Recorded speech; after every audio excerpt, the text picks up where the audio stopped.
siamo a dicembre 2018. E sì, io ho passato l'intero anno, compresa l'ultima recensione, a parlarvi di film del 2017. Direi che è arrivato il momento di tirare le somme e vorrei farlo in modo pomposo, assegnando dei premi ai peggiori film visti quest'anno. Beh, in realtà solo ai film del 2017, per quelli del 2018 c'è tempo. Ho creato quindi il Recensions No Award, una serie di premi ispirati ai Razzie Award che premiano i film peggiori dell'ultimo anno in una serie di categorie. In realtà questo video doveva essere un po' diverso. Avevo pensato che sarebbe stato simpatico e un po' interattivo se voi aveste contribuito all'assegnazione dei premi con un vostro voto. Purtroppo per problemi tecnico-tattici non mi è stato possibile. Avrei voluto utilizzare la funzione sondaggi di YouTube, ma mi sono accorto troppo tardi che potevo creare solo fino a 5 sondaggi con un massimo di 5 opzioni. Ho dovuto quindi riscrivere tutto il video e assegnare da me i premi. Certo, in fondo sono io quello che ha visto i film e non sarei mai stato così cattivo da costringervi a guardarli solo per votare quello che secondo voi è il peggiore. Ma se vi piace l'idea di contribuire a decidere quali siano ufficialmente i peggiori film dell'ultimo anno, per l'anno prossimo mi organizzerò un po' meglio. Il primo premio che ho voluto assegnare è prettamente estetico ed è il premio per il peggior poster. Ho deciso di dividere questo e la maggior parte degli altri premi tra film mainstream e film non mainstream per ovvi motivi.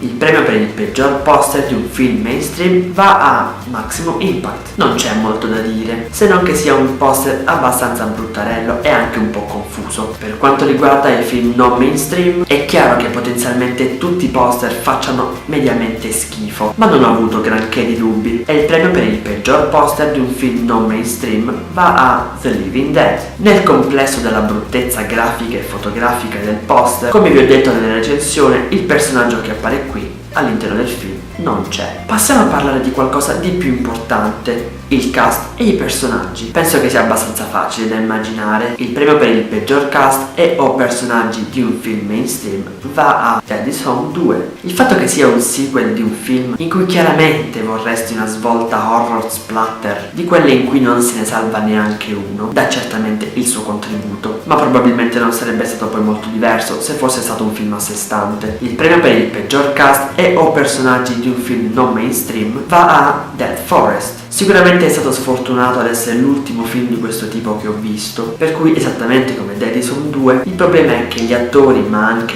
la regia e la sceneggiatura e molti altri, erano sempre le stesse persone, che chiaramente non si rendono conto delle loro scarse capacità. Cominciamo a sparare il primo pezzo da 90. Il premio come peggior sceneggiatura di un film mainstream va a Natale da Chef, che in realtà non è proprio un film mainstream, o meglio lo è solo in Italia. In realtà, come ho detto nella recensione, non è stato un film così tremendo come mi aspettavo, anche per quanto riguarda la sceneggiatura, ma al di là dell'inutilità generale del film, il fatto che dovrebbe essere un film di Natale, ma al Natale sono riservati gli ultimi 10 minuti di film, per cui tutto il resto diventa solo una forzatura per arrivare a quei 10 minuti.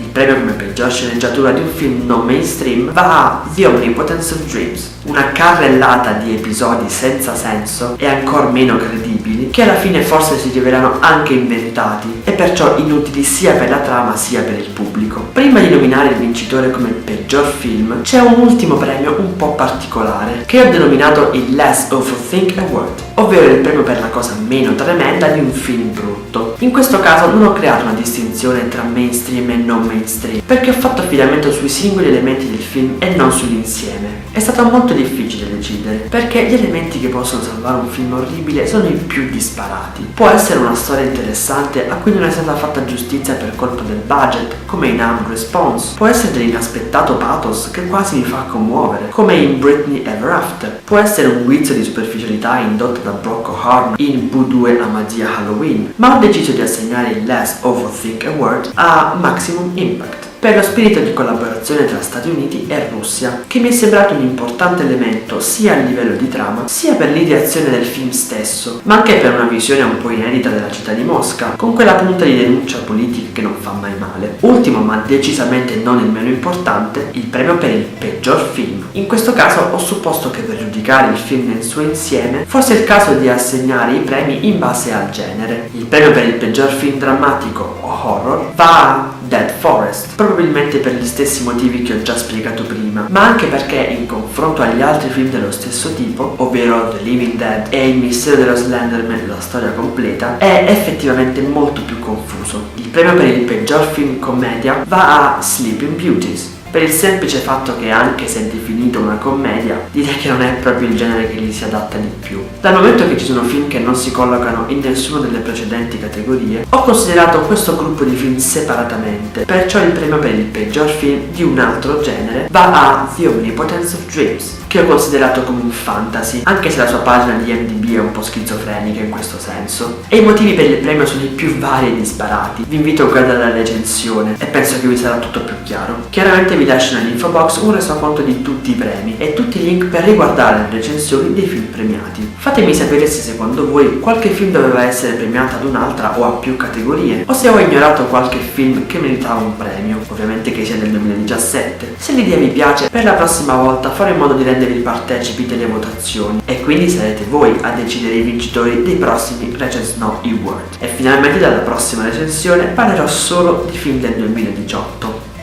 Forse. Beh, ciao!